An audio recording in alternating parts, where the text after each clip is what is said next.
Hi, it's Romella. It is a beautiful sunny day. It's Monday, the 17th of July, actually the day of the new moon today, which is interesting.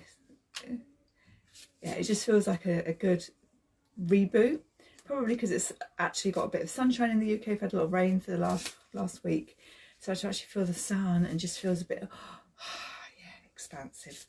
So I've got no new moon energy, and I've got no energy. In reality, I've got no new moon specific information, so I thought I'd come on and pull a few cards and then look at what we can do to support ourselves in the next week with our energies, and then I'll do the 1, 2, 3 that you can get a bit of a personal information. So let's just see what the energies for the week and the new moon have for us. Okay, so priorities, building blocks. So this card, 52 is my favourite number as well. It's my angel number that always comes up. Priorities, building blocks for life. This card very much feels like about getting things in place to support you.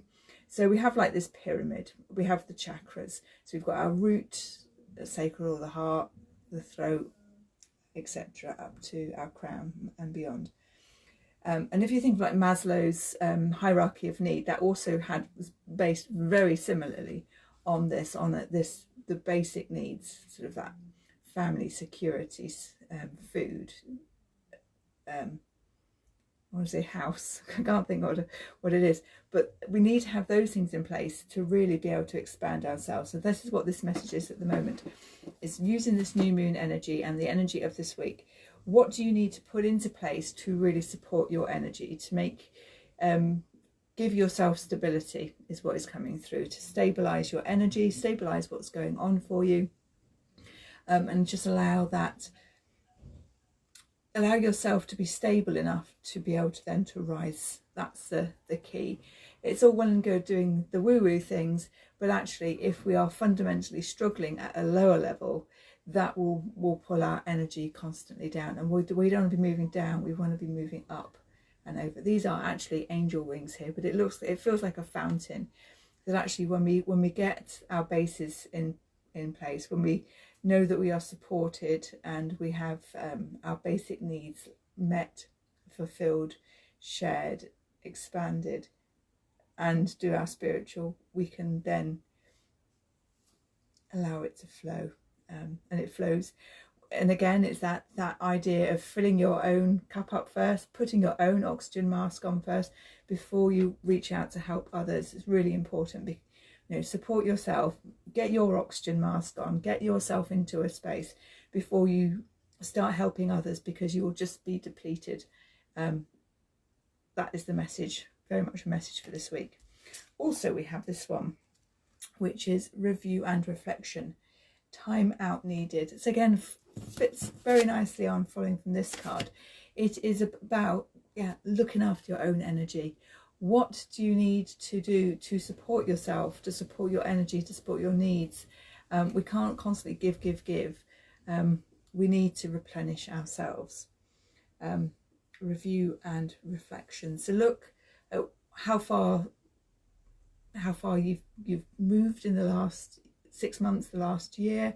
I'm just doing a review for my daughter, having to do a school report of what she has learned in the last 6 months or so at home. And actually it's huge, as well as being a different child again, being back to being her self.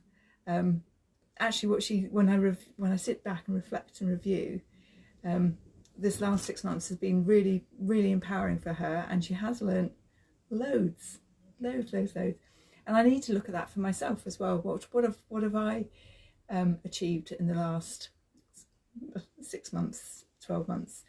And it's very difficult as a mum to actually, I don't know the word, warrant allowing myself time, space to do things for me that I need, because I've got such an energy being pulled out to everybody else.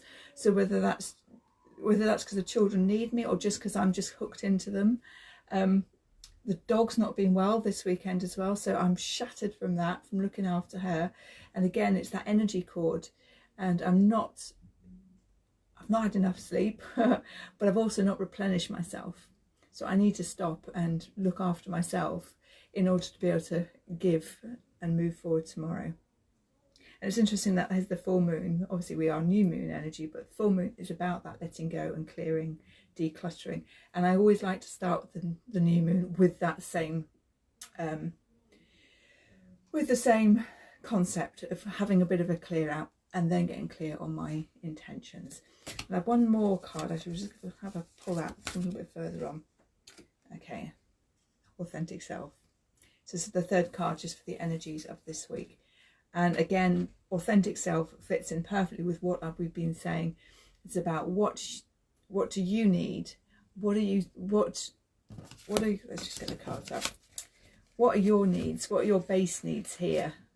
What do you need to be fulfilled to allow that fountain of energy to flow? What reflection and review do you need to do around yourself to be that authentic, to be that authentic you, to step into being the true you that you really want to be, that perhaps you're hiding behind other labels. We all have labels.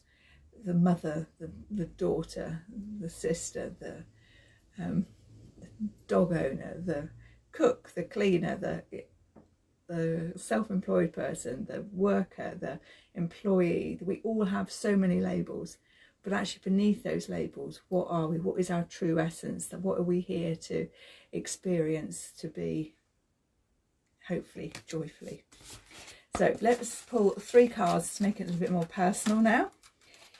Having looked at the energies, so the energies very much is about going within and looking at yourself, putting things in place to support your own energy and see what you have got, what you want to be, and taking the steps to move that. And then putting in reviews as to how far you have gone, because sometimes when we make these teeny tiny steps every day, it's very difficult to actually see what has been accomplished.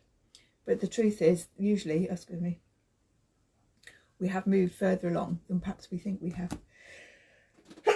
Oh, excuse me. Right, so card number 1, we will have this one. Oh, no, don't do it like that, do I? Card number 1. Card number 2. And card number 3. 1, 2, 3. So which card are you drawn to? Okay, so if you chose card number 1, it is this one. It is the Cosmos card. And it says, mirrors you. And it's funny because when I saw that word, the word looked like warriors, which is why I sort of looked at it twice. Mirrors you. So the cosmos mirrors you. So this is very, you know, when we talk about law of attraction, it's about that mirroring, that when we are in that space of gratitude or a space of acceptance and happiness, we attract more of the same in. It's that mirror coming back to us. And it's interesting that the word warrior came through, because it feels that sometimes we are worrying, we are in war against the joy and the possibilities that could come towards us. We don't accept it. I'm not worthy, I can't do that, I'm not up to that. And this card, if you chose card number 1, is just saying you are worthy, and allowing yourself time and space to connect in to that and allow yourself to receive. So that is the card number 1. If you chose card number 2, we have this one. And it says silver, warrior of light. So we have almost like an Arthurian with the sword coming out of the lake. Again, we have this full moon energy. It's very much, even though we are in a new moon, it very much feels like the right time to do some decluttering and clearing out. So I don't know if it's to do with the astrological sign that we're going into. I think we're moving out of Cancer. I don't tend to follow astrology anymore. I do follow the moon cycles, but I don't have, I'd say before doing this, I haven't done my research as to what new moon we're going into. But it very much feels like the energy of clearing and decluttering. And also it's the end of term, end of school term this week for most of us. And that is always a time when you do a bit of decluttering, whether it's getting rid of the old school books that you know they're not going to be looked at, whether it's about tidying up, getting rid of old school uniform, getting rid of, you know, clearing out the old pencil cases, getting rid of books that, you know, they're not going to read anymore, or toys that are not going to be played with, etc., etc. There's very much this energy of decluttering. And this card, yes, I don't know where that's come from anyway. It's about card number 2, Warrior of Light. So it's interesting that when I saw this card, I said the word warrior. And it very much feels like, yeah,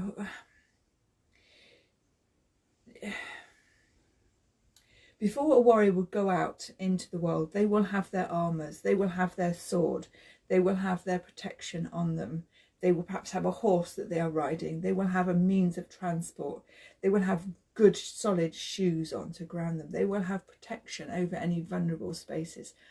So this card very much feels like decluttering the stuff that needs to go, to create space for a good, strong, protective visage energy around you to move you forward into this week. So what Amanda Ellis talks about, the armour of God, I think it's called. So there's a helmet and glasses and shields and chest plates and all the rest of it. And I don't. It's in the book. I'll see if I can.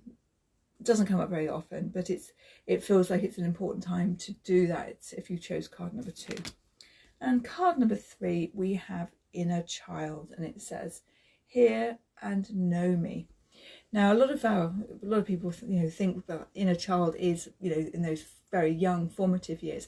You know, inner child work still is valid for those late teen years. It's when we, you know, before we are fully into our adulthood and our energies have moved into that grown adult energy.